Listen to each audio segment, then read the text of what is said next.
Hello friends, TNPSC group 4 2022 கேட்ட ஒரு question வந்து பார்த்துடலாம். கூற்றுக்காரன் அமைச்சு கொஷின் கேட்டிருக்காங்க. இதுக்கு ஆன்சர் என்னென்னா ஏ மற்றும் ஆர் சரி, ஆர் என்பது ஏக்கு சரியான விளக்கம். சரி, ஓகேங்களா? ரெண்டுமே கரெக்டு தான். என்னென்னு பார்த்துடலாம். நுண்ணீர் பாசன தொழில்நுட்பம் பாரம்பரிய நீர்ப்பாசன முறைகளை விட பயிர்களில் அதிக மகசூல் கிடைக்க வழிவகை செய்கிறது.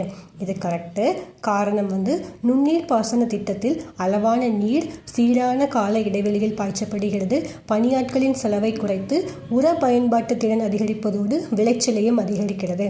ஓகேங்களா? இந்த 2 பாயிண்ட்டுமே கரெக்டாக. இப்போது நுண்ணீர் பாசனத்தில் என்ன ஸ்கீம் கொண்டு வந்தாங்கன்னு பார்த்தரலாம். ஓகேங்களா? சென்ட்ரல் கவர்மெண்ட் தான் கொண்டு வந்தாங்க. 2015 பிரதான் மந்திரி கிருஷி சிஞ்சாய் யோஜனா அப்படிங்கிற ஸ்கீம் கொண்டு வந்தாங்க. இந்த நுண்ணீர் பாசன திட்டத்தை அதிகமாக இம்ப்ளிமெண்ட் பண்ணணும், அதுக்காக கொண்டு வரப்பட்டது இந்த ஸ்கீமு. இந்த ஸ்கீமோட மோட்டோ என்னென்னா மோர் கார் பர் ட்ராப். ஓகேங்களா? ஒரு துளி அதிக பயிர், அதான் இதோடைய மோட்டோ. அப்புறம் 2022-23 இந்த ஸ்கீமு கீழே மானியம் கொடுக்குறாங்க. ஓகேங்களா? விவசாயிகளுக்கு மானியம் கொடுப்பாங்க. சிறிய விவசாயிகளுக்கு 55% மானியமும், மற்ற விவசாயிகளுக்கு 45% மானியமும் கொடுக்குறாங்க. இந்த நுண்ணீர் பாசனத்தை அதிக அளவாக இம்ப்ளிமெண்ட் பண்ணணும் அப்படிங்கிறதுக்காக. Thank you friends. பிடிச்சிருந்தால் லைக் பண்ணுங்கள்.